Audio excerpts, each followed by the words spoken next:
बेकसूरों को जेल में डाला जाएगा और दंगाई प्रवचन देंगे। जवाब तो मांगा जाएगा। जब मजदूर सड़क पर मरता रहेगा, रेल की पटरी पर कट के मर जाएगा और नीति के नाम पर जनता से कहा जाएगा थाली बजाओ, ताली बजाओ, मोमबत्ती जलाओ, तो सवाल तो पूछा जाएगा, जवाब तो मांगा जाएगा ना। नमस्कार, जवाब मांगा जाएगा कि इस चौथे एपिसोड में मैं अभिसार शर्मा आपका स्वागत करता हूं। और कार्यक्रम के आगाज से पहले मैं आप सबसे अपील करना चाहूंगा कि इस कार्यक्रम को लाइक करें, शेयर करें और हमारे चैनल टैलेंटेड इंडिया को न सिर्फ सब्सक्राइब करें बल्कि उस बेल आइकन को भी जरूर दबाएं ताकि जैसे ही मैं कोई शो करूं सीधे आपके फोन तक पहुंच जाए। तो आज जवाब मांगा जाएगा में दो मुद्दे। मुद्दा नंबर 1, क्या भारतीय जनता पार्टी का गौ प्रेम सिर्फ सुविधावादी है, राजनीतिक है? क्योंकि आपने हाथी को लेकर तो सियासत कर दी, गाय को चोट पहुंची है जानबूझकर पटाखे से किए गए विस्फोट में, मगर भारतीय जनता पार्टी खामोश है। क्यों है और इसको लेकर समाज के दोहरे मापदंड में आपको बताऊंगा। और दूसरा, ऐसा क्यों जब भी बीजेपी मुश्किल में होती है तो न्यूज चैनल्स को दाऊद इब्राहिम की याद आती है। मैं आपको एक बहुत ही दिलचस्प पड़ताल पेश करने वाला हूं जिस पर आप गौर जरूर कीजिएगा, मगर शुरुआत हम करने जा रहे हैं गऊ बनाम हाथी। जी हां, केरल के पालक्कड़ जिले में यह हथनी मारी जाती है, एक गर्भवती हथनी। बताया जाता है कि एक अनानास में पटाखा भरा जाता है। वो एक किसान है जिसने ऐसा इसलिए किया क्योंकि जंगली सुअर उसके खेत को नुकसान पहुंचा रहे थे और पटाखों से भरा अनानास उसने वहां रख दिया था, जिससे गलती से इस गर्भवती हथिनी ने खा लिया, जिसकी मौत हो गई। पूरा देश हिल गया था उससे। मगर क्या आप जानते हैं उस पर क्या हुआ? उस पर हुई निहायत ही गंदी और घटिया सियासत। सबसे पहले गौर कीजिए, देश के मंत्री प्रकाश जावड़ेकर ने जानबूझकर पालक्कड़ की जगह यहां पे मल्लपुरम की बात की। क्यों? क्योंकि मल्लपुरम एक मुस्लिम बाहुल इलाका है। बात यहां नहीं रुकती, मेनका गांधी को देखिए। मेनका गांधी क्या कह रही हैं कि मल्लपुरम अपराधियों का एक गढ़ है। यहां पर भी इनके मल्लपुरम की याद आ गई, मगर पालक्कड़ का जिक्र तक नहीं हुआ, जबकि यह घटना पालक्कड़ में हुई थी। बेवजह मल्लपुरम को घसीट के लाया गया, यानी कि हाथी की मौत में भी ये सियासत कर रहे हैं। मगर गाय को चोट पहुंचती है एक पटाखा विस्फोट में। घटना क्या मैं आपको बताता हूं।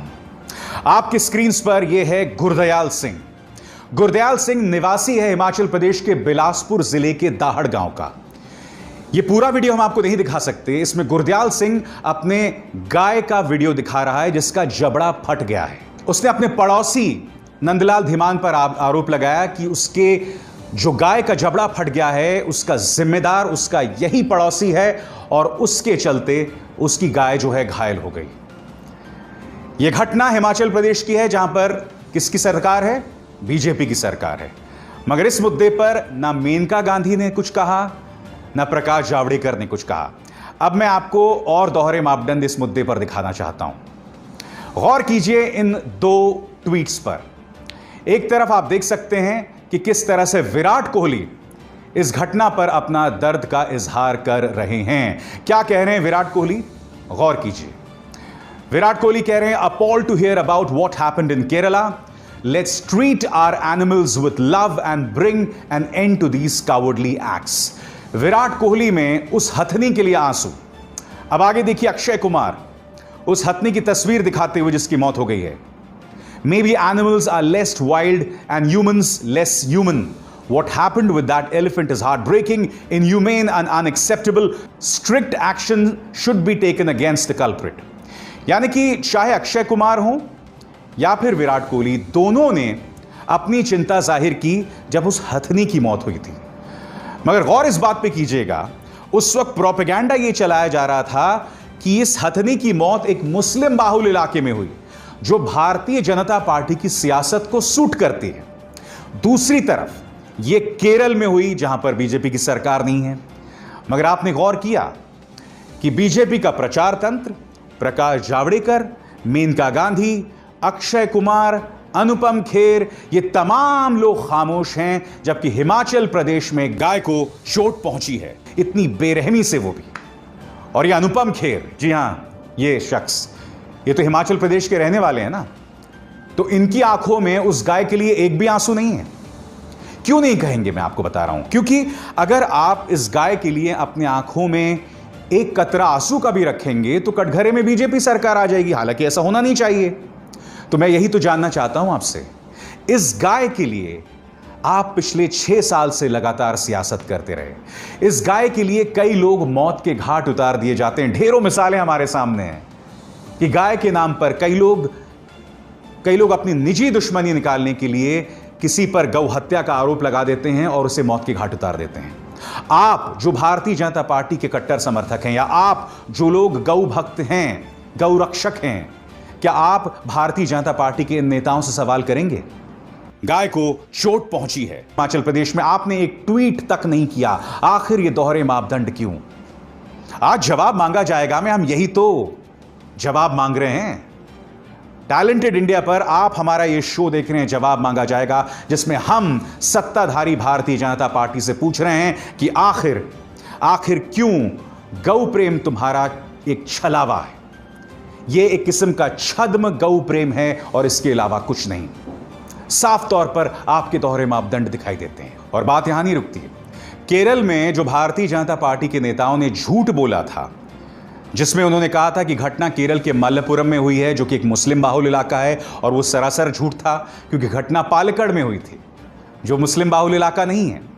अब इस मुद्दे पर बाकायदा गोदी मीडिया ने भी भारतीय जनता पार्टी के पक्ष में प्रोपेगेंडा और झूठा प्रोपेगेंडा चलाया। आपकी स्क्रीन पर यह ट्वीट है इस पत्रकार का, जिसका नाम है दीपक चौरसिया। इसने क्या झूठ चलाया कि उस हथनी की जो हत्या के आरोपी ये मुसलमान हैं। मैं जानबूझकर उनका नाम भी नहीं ले रहा हूं, इस ट्वीट में आप देख सकते हैं। फिर इस न्यूज चैनल को देखिए, इसका नाम है सुदर्शन न्यूज। इससे पहले भी कई फर्जी खबरों का प्रचार प्रसार कई न्यूज चैनल्स कर चुके हैं, और उसमें एक और मिसाल आपके सामने उभर कर आती है। सुदर्शन न्यूज भी बाकायदा मुसलमानों का नाम ले रहा है कि इन्होंने इस हथनी की हत्या की, जबकि हत्या का आरोपी एक शख्स है जिसका नाम है विल्सन। और जाहिर सी बात है, विल्सन मुसलमान तो हो नहीं सकता। मगर आपने देखा किस तरह से गोदी मीडिया न सिर्फ उस झूठ का प्रचार प्रसार कर रहा था, गलत बयानी भी कर रहा था। और जैसे ये मल्लपुरम की घटना हुई, आप देख सकते हैं एएनआई ने पिनरई विजयन, जो कि केरल के मुख्यमंत्री हैं, उनका बयान पेश किया, मगर इसमें भी जानबूझकर आप स्क्रीन पर देख सकते हैं मल्लपुरम। उसके बाद जी न्यूज, यहां पर भी इन्होंने मल्लपुरम लिखा। रिपब्लिक टीवी, यहां पर भी जानबूझ के मल्लपुरम लिखा। ये जो पिछले 2 सांसद हैं, इन दोनों के जो मालिक हैं या संस्थापक हैं, वो भारतीय जनता पार्टी या भारतीय जनता पार्टी समर्थित सांसद हैं। तो आप देख रहे हैं क्या जबरदस्त सियासत चल रही है इस मुद्दे को लेकर। देखिए, भारतीय जनता पार्टी की जो सोच है ना, वहां तक पॉलिटिकल पार्टी पहुंचने की उम्मीद भी नहीं कर सकते हैं। क्योंकि देखिए, पत्रकार उनके इस दोहरे मापदंड, उनकी इस आपराधिक सियासत पर सवाल नहीं खड़े करते, और विपक्ष उनकी सोच को मैच भी नहीं कर सकती, उसकी कल्पना भी नहीं कर सकती है।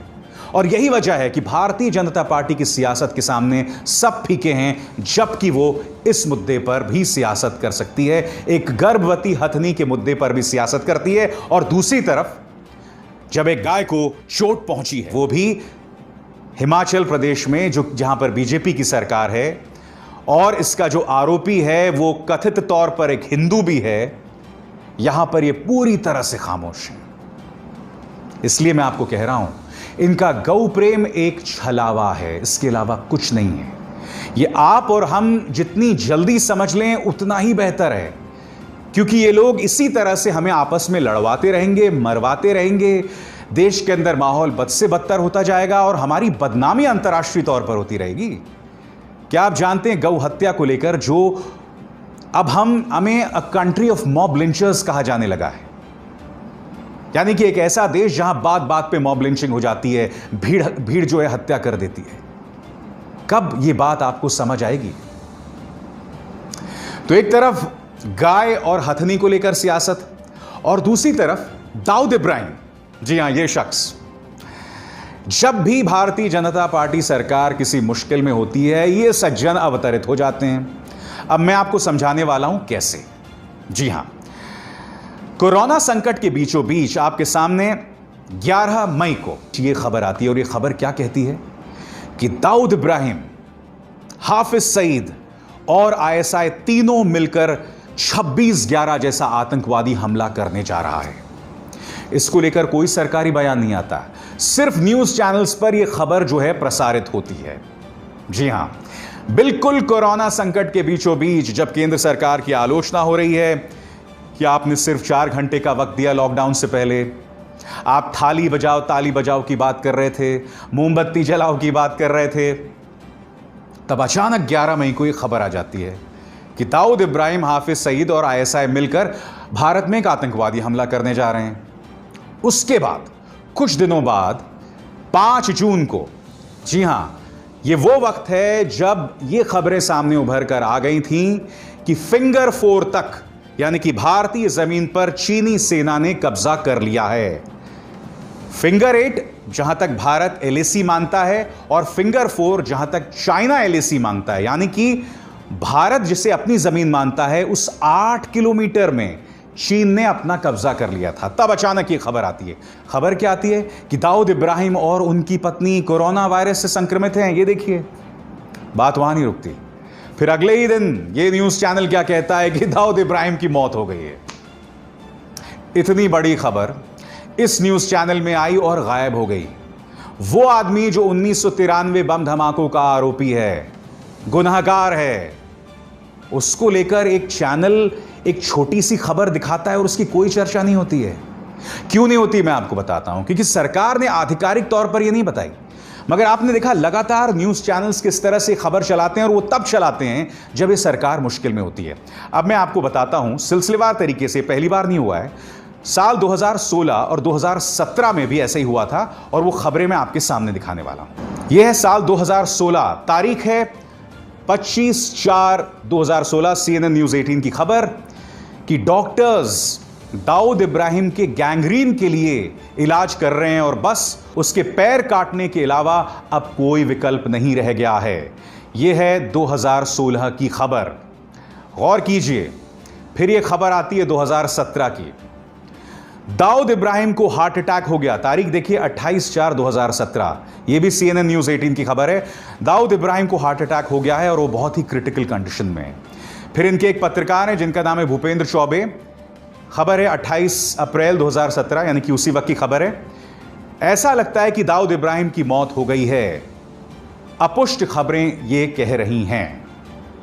तो आपने देखा, दाऊद इब्राहिम को हार्ट अटैक आ चुका है, गैंग्रीन हो चुका है, उसके पांव कट चुके हैं, उसकी मौत हो चुकी है, उसको कोरोना हो गया है, उसकी पत्नी को कोरोना हो गया है। और इत्तेफाकन ये जब भी होता है उस वक्त भारतीय जनता पार्टी किसी ना किसी मुश्किल में होती है। क्या आप जानते हैं, IANS ने अनीस इब्राहिम, जो कि दाऊद इब्राहिम का भाई है, यह खबर, उन्होंने अनीस इब्राहिम से बात की और सीधा सवाल किया कि दाऊद इब्राहिम ठीक है? तो अनीस इब्राहिम ने कहा कि उसे कुछ नहीं हुआ। मैं एक बात स्पष्ट कर दूं, मैं अनीस इब्राहिम पर विश्वास नहीं करने वाला हूं, मैं अपनी सरकार पर विश्वास करने वाला हूं। मगर सरकार सामने आए और हमें बताए कि दाऊद इब्राहिम को लेकर दरअसल दिक्कत क्या है। इस तरह से पर्दे के पीछे बैठकर भारतीय जनता पार्टी के लिए सियासत मत कीजिए। दिक्कत क्या है कि न्यूज चैनल्स दाऊद इब्राहिम को इसलिए उठाते हैं क्योंकि दाऊद इब्राहिम की खबर से बहुत अच्छी रेटिंग्स मिलती है, TRP मिलती है। भारतीय जनता पार्टी इन खबरों को क्यों बढ़ावा देती है? क्योंकि जैसे ही दाऊद इब्राहिम की खबर आती है तो उन्हें ऐसा लगता है कि जनता अपने बाकी तकलीफों को भूल जाती है। मगर दिक्कत क्या हो रही है, दाऊद आज की तारीख में एक अंतर्राष्ट्रीय आतंकवादी है, उससे जुड़ी हुई है कूटनीति, उससे जुड़ी हुई है अंतर्राष्ट्रीय कूटनीति, सामरिक रणनीति। अगर आप इस तरह की खबरों का प्रचार प्रसार करते रहेंगे तो उसके मायने खत्म हो जाएंगे। कल को वाकई अगर दाऊद इब्राहिम मर जाए तो मुझे उस पर विश्वास नहीं होगा, उस खबर पर, चाहे वो खबर तमाम चैनल्स पर चलाई जाए। इसलिए न्यूज चैनल से अपील, भारतीय जनता पार्टी से अपील, और पर्दे के पीछे बैठकर जो लोग ये सियासत करते हैं, जो इन खबरों को प्लांट करवाते हैं न्यूज चैनल में, उनसे हाथ जोड़कर अपील कि भाई दाऊद इब्राहिम को लेकर इस तरह की सियासत करना बंद करें, क्योंकि हमें उस पर विश्वास कतई नहीं होता। खैर, जवाब मांगा जाएगा। मैं बस इतना ही, मेरी आप सबसे अपील कि इस कार्यक्रम को ज्यादा से ज्यादा लोगों तक पहुंचाएं, इसे न सिर्फ लाइक और शेयर करें, बल्कि जैसे मैंने शुरुआत में कहा कि बेल आइकन भी जरूर दबाएं, ताकि जैसे ही मैं कोई शो करूं सीधे आपके फोन तक पहुंच जाए। नमस्कार। अगर आपको हमारे वीडियोस पसंद आए तो प्लीज लाइक करें, सब्सक्राइब करें और शेयर करें।